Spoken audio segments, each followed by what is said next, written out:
So this is a build that I use somewhat frequently. I am a big advocate for people playing in Imperial City so they can make gold. It's an easy way to make gold. It's a fun place because I like the PvP and PvE aspects of the game. And this is a build for no proc, no CP Imperial City. And I feel this is important because we have a lot of newer players to the game, and also there's a lot of people who aren't totally confident in their PvP abilities, and this is where to go. And it's not because there's no PvP here or people aren't as good, it's because there's just not as many people. In Imperial City, standard CP, there's always big groups running. There's guilds that do guild runs in there, so you need to be really good at like knowing where the city is and knowing how to hide, or knowing how to just 1vx groups while also not letting NPCs stack on you. Whereas in no CP, it's pretty empty most of the time. So let's get into the character sheet. I'm running 30 health, 34 stamina. This is a warden. I'm a dark elf.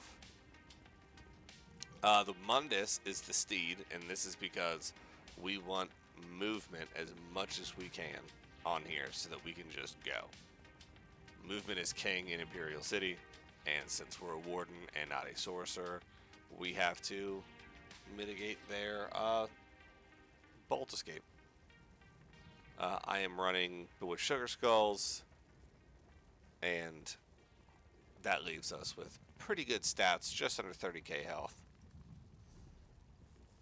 So for our skills, on the front bar, we're running a two-hand, and we're running Subterranean Assault, Stampede, Wrecking Blow, Executioner, Bird of Prey, and then Dawnbreaker. So, Bird of Prey is our expedition. It gives us the giddy up, and you can, on this build, you get cooking when you've got Birds of Prey going. This gives us a snare immunity, and while it's slotted, you get minor berserk, and that's big because Wrecking Blow, which is our spammable, it gives us major berserk.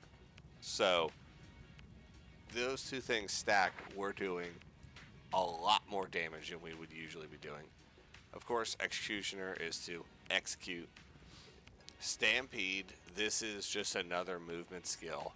If you're good with it, you can use it like a bolt escape off of the NPCs in the city, and you can just zigzag your way away from a mob that's chasing you, or you can use it to counter the bolt escape. And if you're chasing down a sorcerer and they bolt away, you just hit this, bang, you're on them. I'll also use this in a way where, since we're in no CP, there's a lot less sustain for Nightblades. And a lot of people in here are Nightblade or Stamina Nightblades, so they can't stay invis for long anyways. And invis is broken as of right now.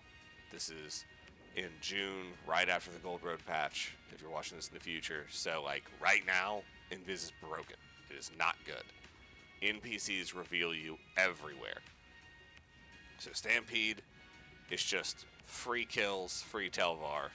You'll see Nightblades everywhere. Just hit it, chase them down. Subterranean Assault, I mean, come on. It's phenomenal. So I use Ice Fortress, Resolving Vigor, Polar Wind, Lotus Blossom, Bull Netch, Northern Storm on the back bar. This is kind of a flex ult, but I like to keep Northern Storm because it's a huge AoE that causes a lot of damage. It snares them. It gives you and your allies major protection. So you're doing damage, you're taking less damage, they're moving slower. You're fast as hell on this build, so it all works to your advantage while it's damaging them. It's great. It increases your weapon and spell damage. Again, all great. Northern Storm is probably my favorite ultimate in the entire game. Lotus Blossom, this gives you Major Prophecy and Savagery. Again, we're stacking these buffs to do more damage. Bull Netch, of course, removes negative effects, gives us Major Brutality, and it gives us stamina. So all around, everything's great. Now, polar wind, you can switch this for Arctic wind if you want more of upfront damage rather than upfront heals. I like polar wind because, I mean, come on, look at it. It instantly heals for almost 10k and then does another 2,000 every 2 seconds for 10 seconds. You hit this going into the fight, you're just healing the whole time. This, of course, stacked with this, I mean, you're just healing an insane amount, and then this gives us minor protection and just keeps us beefy. So, those are the skills for our sets. These are very simple sets. I am running Spriggans, full body. This is just something I have. It's just heavy legs. You could use, it would be better to have like Druid's Braid here or Trainee, but I just have this because I had it. If you want the health buff, I would do Trainee here or Druid's Braid. And then this, just a one-piece Mighty Chudan Impin, gives us 1500 armor, some max health enchants. But our actual sets are, we are running Fortified Brass, 2-hand on the front bar. I'm using full jewelry for that. And then back bar, Fortified Brass, Ice Staff. And then Spriggans, that's our damage set. This is our beefy set. And there's no procking, as you can see. It's just pure stats.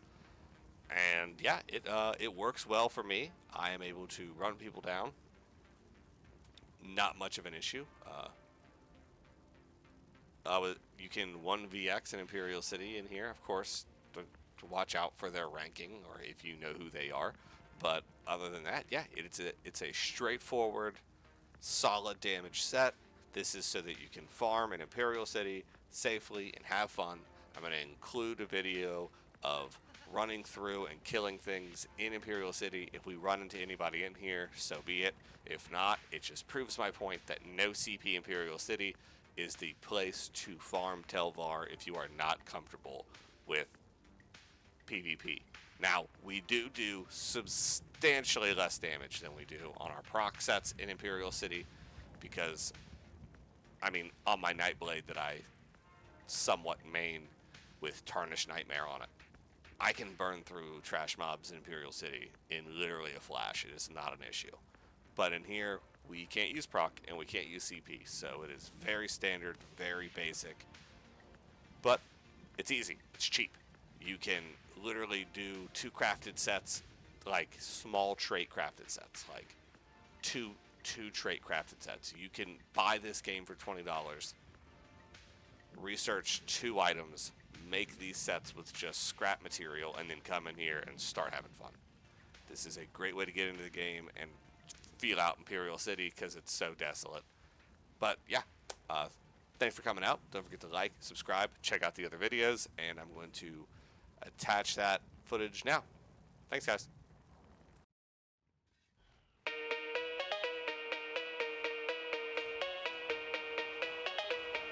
I just hope that someone would love me.